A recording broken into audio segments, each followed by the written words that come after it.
Good morning. Welcome to the forecast discussion for Tuesday, August 31st, 2021. Of course, I'm your meteorologist, Stephen DiMartino. Just a reminder that tomorrow evening at 8 p.m. we'll be having a live chat as we go over the approach of the remnants of Ida that's going to produce some very heavy rainfall throughout the region, some strong winds, flash flooding, urban flooding, just a mess out there. So definitely want to check in on that tomorrow evening at 8 p.m. Now, currently, we have a cold front that's dropping through the region. It's producing northwesterly winds around 5 miles per hour. Temperatures range from the lower to mid 60s over the far northern interior, upper 60s to lower 70s in the suburbs, lower to mid 70s along the coast, with humidity slowly falling. Take a look at this surface and radar map. This pretty much tells the whole story here. Our cold front is dropping south. We may see an isolated shower still try to spark here in eastern Pennsylvania, but for the most part we're expecting dry conditions today as this high pressure system builds in. This cold front stalls. The remnants of Ida, it's still considered a tropical depression, but clearly it's transferring into an extratropical storm, will be interacting with this frontal boundary and this short wave in the polar jet stream diving towards it.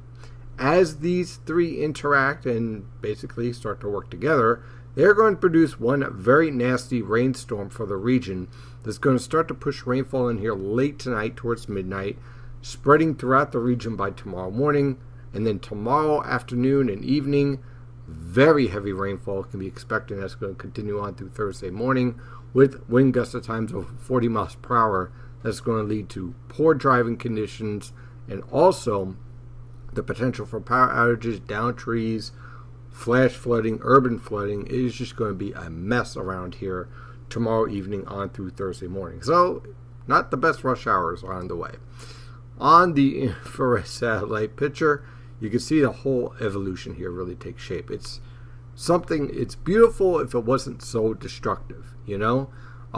You can see the evolution of the polar shortwave right here, diving south, starting to get ready to capture what is left of Ida, and all of this tropical moisture, very deep tropical moisture, is going to be running into this cool polar air mass that's trying to push south. So dry air interacting with moist air, cool air interacting with warm air, leads to what we call a thermal gradient, and that leads to a lot of rain. Basically, you take a huge sponge, fill it with water, squeeze it out as best as you can, and that's essentially what's going to be happening over the next 48 hours. So, when we take a look at our visible satellite picture, you can see scattered to broken cloud covered throughout the region as our cold front drops south. We'll have a mix of sun and clouds today, but I'm not expecting much in the way of precipitation. So when we look at this forecast for today, look for scattered broken cloud cover with temperatures ranging from the mid-70s to lower 80s. You'll notice a fall in the humidity. Tonight, you'll see increasing cloud cover with showers developing, especially after midnight. Widespread rainfall developing by tomorrow morning into tomorrow afternoon. Lows tomorrow in the lower to mid 60s over the interior, upper 60s to lower 70s along the coast. Highs tomorrow with periods of rain will range from the mid to upper 60s over the interior, lower to mid 70s along the coast. Temperatures don't really move all that much. And you'll notice an increase in the winds as winds veer to the southeast and then start to back from the southeast to the northeast around 10 to 20 miles per hour. By tomorrow evening into Thursday morning, very heavy rainfall. This is incredibly heavy rainfall. You're talking about rainfall amounts where you're seeing 1 to 2, maybe 1 to 3 inch per hour rainfall rates. Easily in this area of 3 to 6 inches of rain, possibly more in a few spots. There's even some model guys that's popping out 9-10 inches of rain. It's going to be isolated. The key word there is isolated, but I can't rule it out. So obviously some very nasty flooding conditions for tomorrow night into Thursday morning. The rain slowly exits on Thursday afternoon with clearing skies towards the evening. Watch out for breezy conditions still. Look for temperatures to range on Thursday from the mid-50s to lower 60s over the interior, lower to mid-60s along the coast. High temperatures in the upper 60s to lower 70s. So it's going to be a cool one. And then we get into Friday. Canadian high pressure builds in. Look for sky cloud cover, a bit breezy. Lows in the upper 40s to lower 50s over the interior, mid to upper 50s along the coast. High temperatures in the mid 60s to lower 70s. Then for the Labor Day weekend, for the most part, I'm looking at sky cloud cover and possibly an isolated shower or two Sunday evening into Monday morning.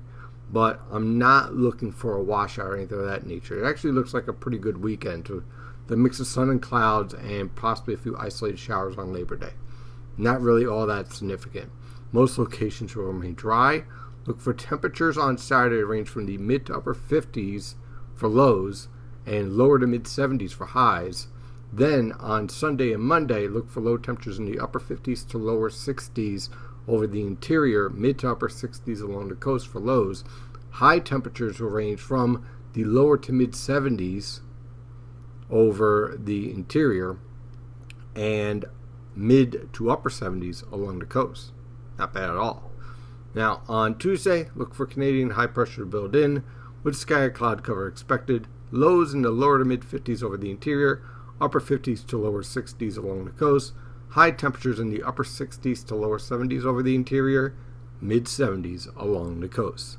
That's your forecast discussion for today. Of course, I'm your meteorologist, Stephen DiMartino, and as always, stay safe out there.